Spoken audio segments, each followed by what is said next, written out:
করলে কি লাভ হবে? আজকে দিনে আমি আপনি মিলাদ করতে বসেছি, এই মিলাদ করলে কি লাভ? বিশ্ববিখ্যাত একজন আলেম, ভারতের শ্রেষ্ঠতম আলেম, আমাদের হাদিস শরীফটা পড়েছি, এর রাবি দিকের সনদ নিতে গেলে ভারতবর্ষে যে আলেমটার নাম নিতে হয় শাহ অলিউল্লাহ মুহাদ্দিস দেহলভী রাহমাতুল্লাহ আলাইহি, ঠিক আমার আপনার মতো আমাদের মতো তিনিও বছরে 2টি দিন ইসলামী কনফারেন্স, ইসলামী ইশারে সব ইসলামী মজলিস পালন করতেন। তার মধ্যে একটা হলো এই বিশ্ব নবী মিলাদুন নবী জলসা।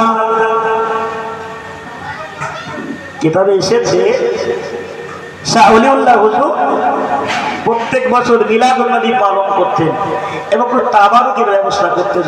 যেমন আর্থিক সামর্থ্য থাকতো তেমন তাবারুকের ব্যবস্থা করতেন। যে বছরের কথা বলছি ওই বছরের আর্থিক অবস্থা অত্যন্ত কম ছিল, আর্থিক ঘাটতি ছিল। হুজুর চিন্তা করছেন এবার তো অত্যন্ত আর্থিক সংকট, এবার মিলাদুন নবী পালন করব না করব না।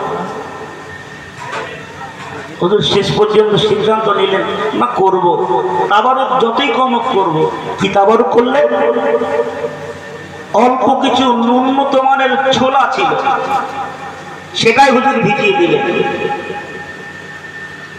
নির্দিষ্ট সময়ে মিলাদুন নবী পালন হয়ে গেল। সদরেসানি অন্তে হুজুর আমার ওই ছোড়াটা তাবারুক হিসেবে সকলের হাতে প্রদান করলেন, দিলেন। ভক্ত মুরিদ এলাকাবাসী যারা শ্রোতা হিসেবে ছিলেন, তাদের শিক্ষক, তাদের পীর মাশায়েখ হিসাবে সম্মানের সঙ্গে ওই স্বল্প ন্যূনত মানের ছোলাটা গ্রহণ করলেন আদর সহকারে। তারা বাড়ি গেলেন। হুজুরের মনটা বড় ব্যথাতুর হয়ে গেল।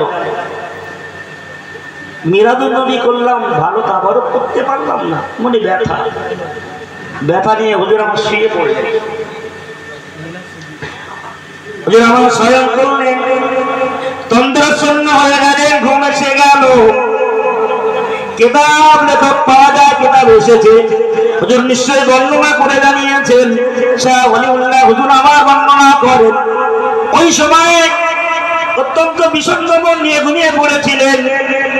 ওই গভীর রজনীতে খাবের মাধ্যমে, স্বপ্নের মাধ্যমে তিনি দেখতে পেলেন বিশ্বনবী হাবিবুল্লাহ জনাবে মুহাম্মদুর রাসূলুল্লাহ সাল্লাল্লাহু আলাইহি ওয়াসাল্লাম হুজুরের মাথা মোবারকের কাছে যে হাজির। তো জোরে বলা যাবে না? আল্লাহ রাসূল স্বয়ং এসে গেলেন স্বপ্নের মাধ্যমে। শাহ ওলিউল্লাহ হুজুর বলছেন, আমি দেখছি আল্লাহ রসুলের হাতে ছোলা আছে, পাত্রে ছোলা আছে রসুলের কাছে। আমি জিজ্ঞাসা করলাম, ইয়া রাসূলুল্লাহ, ইয়া হাবিবাল্লাহ, ছোলাটা আপনি কোথায় পেলেন? দয়াল নবী বিশ্ব নবী হাবিবুল্লাহ জানান,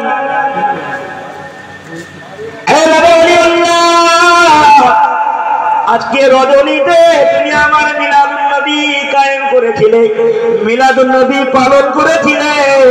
তাবারুক স্বল্পতার কারণে তোমার মনে বিষণ্ণতা, তোমার মনে কষ্ট, তোমার মনে ব্যথা নিয়ে তুমি শুয়েছিলে। আমি মদিনাওয়ালা, আমি তোমার নবী রাসূলুল্লাহ, মদিনাতে শান্তিতে থাকতে পারলাম না। তোমার ব্যথাকে মোচন করার জন্য, তোমার ব্যথাকে মন থেকে মুছে দেওয়ার জন্য আমি নূর নবী হাবিবুল্লাহ, আমি ভারতের ভূমিতে তোমার সান্ত্বনা দেওয়ার জন্য কবের মাঝে তোমার কাছে চলে এলাম। এই মিলাদুন নবী পালন করলে ফায়দা।